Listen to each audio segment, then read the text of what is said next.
ሰላም ሰላም እንዴናችሁ ውድ የኤቲሲቱ ቤተሰቦች፣ ይህ የምትከታተሉት አንትሮፖሎጂ ቲዩቶሪያል ነው። በዛሬው ክላሳችን ቻፕተር 4 ፓርት 2 ላይ ደርሰናል። ጀንደር ቤዝድ ማርጂናላይዜሽን ወይም በጾታ ላይ የተመሰረተ መገለል የሚለውን ታይትል አብረን የምናይ ይሆናል ማለት ነው። ከዚህ በፊት ዋት ኢዝ ማርጂናላይዜሽን፣ ቫልነራቢሊቲ ኤንድ ማይኖሪቲ ግሩፕስ የሚለውን በሌሰን 1 ላይ ዲስከስ አድርገናል። ከዛ ዲፊኒሽኑን ካየን በኋላ አሁን ደግሞ ብዙ አይነት ፎርሞች አሉ ስለ ማርጂናላይዜሽን ማለት ነው። የመጀመሪያው ጀንደር ቤዝድ ማርጂናላይዜሽን የሚለውን የምናይ ይሆናል ማለት ነው። ጀንደር ኢንኢኳሊቲስ involve discrimination on group of people based on their gender። የስርዓተ ጾታ አለመመጣጠን በሰዎች ቡድን ላይ በጾታ ላይ በተመሰረተ አድሎ ወይም መድሎ ያካትታል ማለት ነው። ጀንደር ኢንኢኳሊቲ mainly rises from socio-cultural norms። የስርዓተ ጾታ አለመመጣጠን በዋነኝነት የሚመነጨው ከማህበራዊ ባህላዊ ደንቦች ነው ማለት ነው። ኖርም ማለት ደንቦች ማለት ነው። ማኒፌስቴሽን ኦፍ ጀንደር ኢንኢኳሊቲ ቫሪስ ፍሮም ካልቸር ቱ ካልቸር። የጾታ ልዩነት መገለጫዎች ከባህል ወደ ባህል ይለያያሉ ማለት ነው። ገርልስ ኤንድ ወመን ፌስ ኔጌቲቭ ዲስክሪሚኔሽን ኢን ሶሳይቲስ አክሮስ ዘ ወርልድ። ልጃገረዶችና ሴቶች በዓለም ዙሪያ ባሉ ማህበረሰቦች ውስጥ አሉታዊ መድሎ ይደርስባቸዋል። Women are exposed to social and economic inequalities involving unfair distribution of wealth, income, and job opportunities. ሴቶች ፍትሃዊ ያልሆነ የሀብት ክፍፍል፣ የገቢና የሥራ ዕድሎች ለማህበራዊ እና ኢኮኖሚያዊ እኩልነት ተጋልጧል።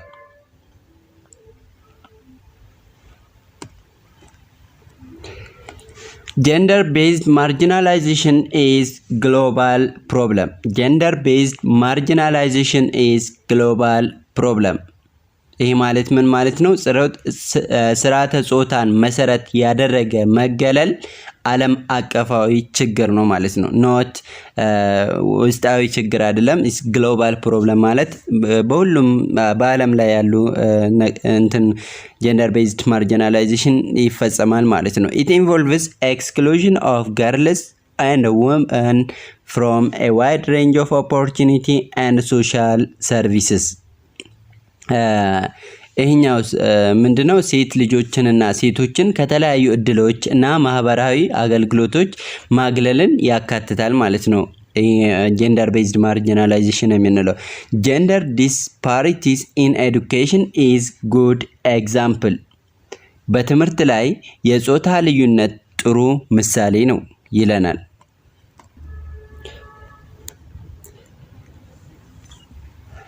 Girls in developing country, especially those who live in remote and rural areas, are excluded from formal education. በማደግ ላይ ባሉ ሀገራት በተለይም በሩቅና በገጠር የሚኖሩ ልጃገረዶች ከመደበኛ ትምህርት የተገለሉ ናቸው ይላል። The enrollment of girls in higher education is much lower than that of boys. የከፍተኛ ትምህርት የሴቶች ምዝገባ ከወንዶች በጣም ያነሰ ነው። Women do not enjoy equal employment opportunities. ሴቶች እኩል የሥራ ዕድል አይኖራቸውም ይላል ማለት ነው። They do not have equal rights in terms of property ownership and inheritance. ሌላኛው ደግሞ በንብረት ባለቤትነት እንዲሁም ደግሞ ውርስ ረገድ እኩል መብት የላቸውም ሴቶች ማለት ነው። ከወንድ እኩል የላቸውም ማለት ነው። Women and girls are also vulnerable to gender-based violence such as rape, early or child marriage, abduction or forced marriage, domestic violence, female genital cutting or mutilation ይለናል። ሴቶችና ልጃገረዶች ጾታን መሰረት ባደረገ ጥቃት እንዳስገድዶ መድፈር፣ ያለ ዕድሜ ጋብቻ፣ ጠለፋ፣ አስገዳጅ ጋብቻ፣ የቤት ውስጥ ጥቃትና የሴት ልጅ ግርዛት ላሉ ጥቃቶች ተጋላጭ ናቸው ማለት ነው። ሴቶችና ልጃገረዶች ማለት ነው። ለዚህ ጾታዊ ጀንደር ቤዝድ ቪዮለንስ የምንለው እነዚህ ናቸው። ሬፕ አስገድዶ መድፈር፣ ኢርሊ ቻይልድ ሜሬጅ ያለ ዕድሜ ጋብቻ የምንለው ማለት ነው። አብዳክሽን ኦር ፎርስድ ሜሬጅ domestic violence and female genital cutting or mutilation የምንለው this what we call gender based violence የምንለው ማለት ነው። so ይሄን ይመስላል። there are some customary practice that affect the health and well-being of girls and women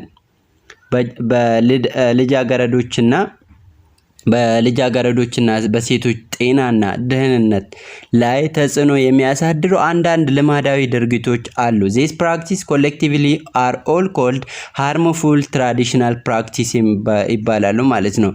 እነዚህ ድርጊቶች በጋራ ጎጃዊ ልማዳዊ ድርጊቶች ተብሎ harmful traditional practice የምንለው የሴቶች ጤና ላይ እንዲሁም ደግሞ ደህንነት ላይ ጉዳት የሚያደርሱ አጠቃላይ ምን ይባላሉ? HTPS የምንለው ምንድነው? harmful traditional practice የምንላቸው ማለት ነው። like rape የምንለው early marriage, abduction, forced marriage, domestic violence, female genital cutting or mutilation የምንላቸው እነዚህ አጠቃላይ ምንድነው? harmful traditional practice ተብሎ ይጠራሉ ማለት ነው። We will discuss two examples: early child marriage and female circumcision, also called female genital cutting or mutilation የሚለውን ሁለቱን ያለ እድሜ ጋብቻና የሴት ልጅ ግርዛት የሚለውን የምናይ ይሆናል ማለት ነው። Let us begin with female genital cutting, which is widely practiced in most regions of Ethiopia. በኢትዮጵያ ውስጥ በአብዛኛው ኢትዮጵያ ክልሎች በስፋት የሚታወቀው የሴት ልጅ ግርዛት ከሱ እንጀምር ይለናል። ፊሜል ጄኒታል ከቲንግ ማለት ያው የሴት ልጅ ግርዛት ማለት ነው። ሶ FGC የምንለው ግርዛት ብላችሁ ማየት ትችላላችሁ ማለት ነው። ፊሜል ጄኒታል ከቲንግ or FGC is practiced in 28 countries in western, northern, eastern Africa. የሴት ልጅ ግርዛት በ28 አገሮች በምዕራብ በሰሜናዊ እና ምስራቃዊ አፍሪካ ውስጥ ይሰራል ወይም ይሄ ፕራክቲስ ይደረጋል ማለት ነው። the prevalence of FGS is very high in Somali, Djibouti, Egypt, Sudan, ኤርትራ በእነዚህ ሀገራቶች የሴት ልጅ ግርዛት በጣም ከፍተኛ ነው። ለምሳሌ ሶማሌ 98%፣ ጅቡቲ 93%፣ ግብጽ 87%፣ ሱዳንም 87%፣ ኤርትራ 83% ነው። ኢትዮጵያ is one of the high prevalence countries in Africa. ኢትዮጵያም ከነዚህ መካከል አንዷ ናት ማለት ነው። በአፍሪካ ከፍተኛ ስርጭት ካላቸው ሀገራት አንዷ ናት። የሴት ልጅ ግርዛት በከፍተኛ ሁኔታ ኢትዮጵያ ውስጥ አለ ማለት ነው። according to recent reports በ2017 እንደሚያሳየው ሪፖርቱ 65% of girls and women in 50 to 49 years age category are circumcised ይለናል። በቅርብ ሪፖርቶች መሰረት ከ15 እስከ 49 ዓመት ባለው የእድሜ ክልል ውስጥ ከሚገኙ ልጃገረዶችና ሴቶች መካከል 65% የሚሆኑት የተገረዙት ናቸው ይላል። ይሄ እንግዲህ በፈረንጆች አቆጣጠር 2017 የወጣ ሪፖርት ነው ማለት ነው። በኢትዮጵያ 65% የተገረዙ ናቸው ብሎ ያወጣው ማለት ነው። according to Ethiopian Demographic and Health Survey report, the prevalence of FGC in Ethiopia varied from region to region. ምንድነው?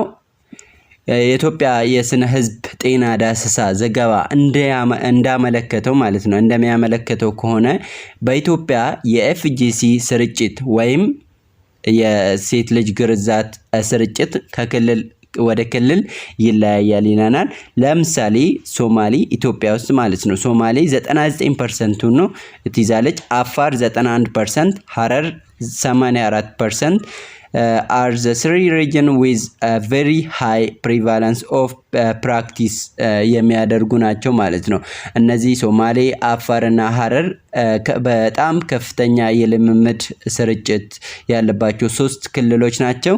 ሌላኛው ክልሎች ደግሞ ቀጣይ ያሉት the prevalence of in Oromia 76%, Benishangul Gumuz 63%, Amhara 62%, Southern nations, nationalities and peoples SNNP የምንለው ደቡብ ክልል ማለት ነው 62%። እነዚህም ከፍተኛ ናቸው ማለት ነው።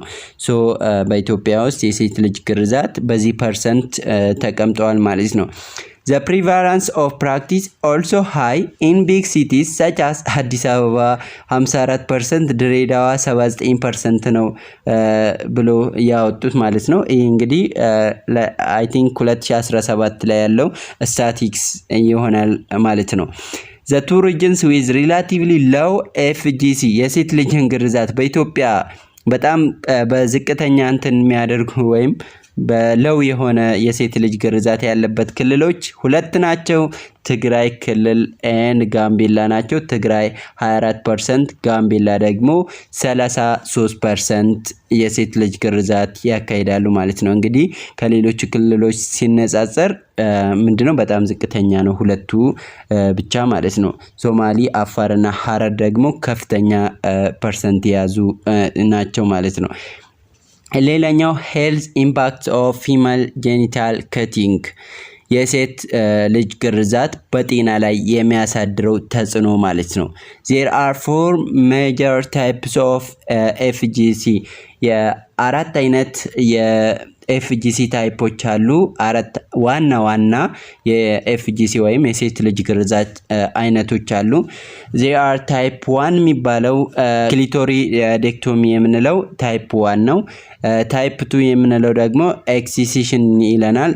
ታይፕ 3 ኢንፊቡሌሽን፣ ታይፕ 4 የምንለው ኦል ዘ ሬስት ይለናል ማለት ነው። ስለዚህ አራት ናቸው። አራቱን ክሊቶሪዴክቶሚ፣ ታይፕ 2፣ ኤክሲሲሽን፣ ኢንፊቡሌሽን ኤንድ ኦል ዘ ሬስት የምንላቸው አራት ታይፕ ናቸው ማለት ነው። the first 3 type of FGC የመጀመሪያዎቹ ሶስቶቹ 1 2 እስከ ኢንፊቡሌሽን የሚለው ፕራክቲስ ኢን ኢትዮጵያ በኢትዮጵያ ውስጥ ፕራክቲስ ይደረጋሉ።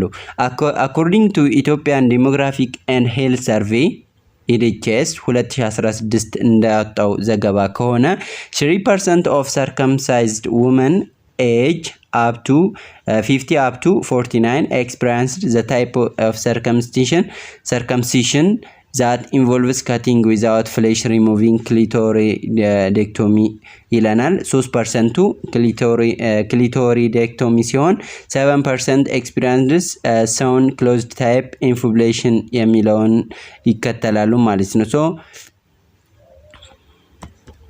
ምንድነው በ2016 የወጣው ጥናታዊ እንደሚያሳየው ከሆነ 3% የሚሆኑት ከ15 እስከ 49 ዓመት እድሜ ያላቸው የግርዛት አይነት አጋጥሟቸዋል። ይህም ስጋን ሳያስወግድ መቁረጥ ማለት ነው።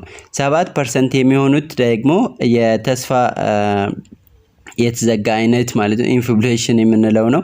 73%ቱ there is another 73% experienced cut and flesh removed excision የምንለው ማለት ነው። ሶ በኢትዮጵያ ውስጥ 3%ቱ ታይፕ 1 ነው። ታይፕ 3 ደግሞ 7% ነው። ታይፕ 3 ማለት ነው። ታይፕ 1 ስንት ነው? 3% ነው። ሌላኛው 73% ደግሞ ታይፕ 2 የምንለው ኤክሲሲሽን ይሆናል ማለት ነው። harms of FGC vary because the type of FGC practice in different regions and cultural settings are different. ምን ለማለት ፈልገው ነው? የኤፍጂሲ ጉዳቶች ወይም የሴት ልጅ ግርዛት ጉዳቶች ይለያያሉ። ምክንያቱም በተለያዩ ክልሎችና ባህላዊ መቼቶች ውስጥ የሚሰሩ የኤፍጂሲ አይነቶች የተለያዩ ስለሆኑ ማለት ነው። አሁን ያልናቸውን 3 አይነት እነዚህን የተለያዩ 3 አንዱ ክልል አንዱ ታይፕ 1ን የሚፈጽም ከሆነ ሌላኛው ታይፕ 2 ታይፕ 3 ይለያያሉ። ስለዚህ ጉዳቶቹም በዛው ልክ ይለያያሉ ይላል። this type of FGC is widely practiced type 3 also called infibulation or Praonic is the most severe form of FGC. ታይፕ 3 አይነት 3 የምንለው ኢንፊቡሌሽን የምንለው ማለት ነው ወይም ፍራዊን ተብሎ የሚጠራው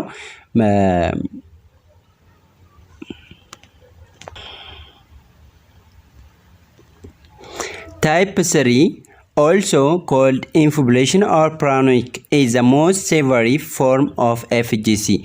ታይፕ 3 አይነት 3 የምንለው ኢንፍሌሽን ወይም ፍራውኒክ ተብሎም ይጠራል። በጣም የከፋው የኤፍጂሲ አይነት ነው። ይህ አይነቱ ኤፍጂሲ this type of FGC is widely practiced in Somali, Afar and Harari regions በሶስት ክልሎች ነው ታይፕ 3 አፕላይ የሚደረገው በዋይድሊ በስፋት ማለት ነው። አፋር፣ ሀረሪ እና ሶማሌ ሪጅኖች ማለት ነው። ሾርት ተርም and long term implication for the health of girls and women, including severe bleeding, infection, pain during sexual intercourse, delivery complication and fistula. ምንድነው ለልጃገረዶችና ሴቶች ጤና የአጭር ጊዜ የረጅም ጊዜ አንድምታዎች ከባድ የደም መፍሰስ፣ ኢንፌክሽኖች፣ በሴክስ ጊዜ ወቅት ህመም ማሳደር፣ በወሊድ ጊዜ የሚፈጠሩ ችግሮች እንዲሁም ፌስቱላ ይገኙባቸዋል ማለት ነው። The impacts also include psychological trauma. ተጽዕኖቹ የስነ ልቦና ጉዳትንም ያስከትላሉ ይለናል። This is what we call today's class. Next factor that encourage female genital cutting ከሚለው ጀምሮ የምናይ ይሆናል ማለት ነው። ለቻናላችን አዲስ የሆናችሁ ሰብስክራይብ ማድረግ አትርሱ። መልካም ጊዜ ይሁንላችሁ። ባይ ባይ።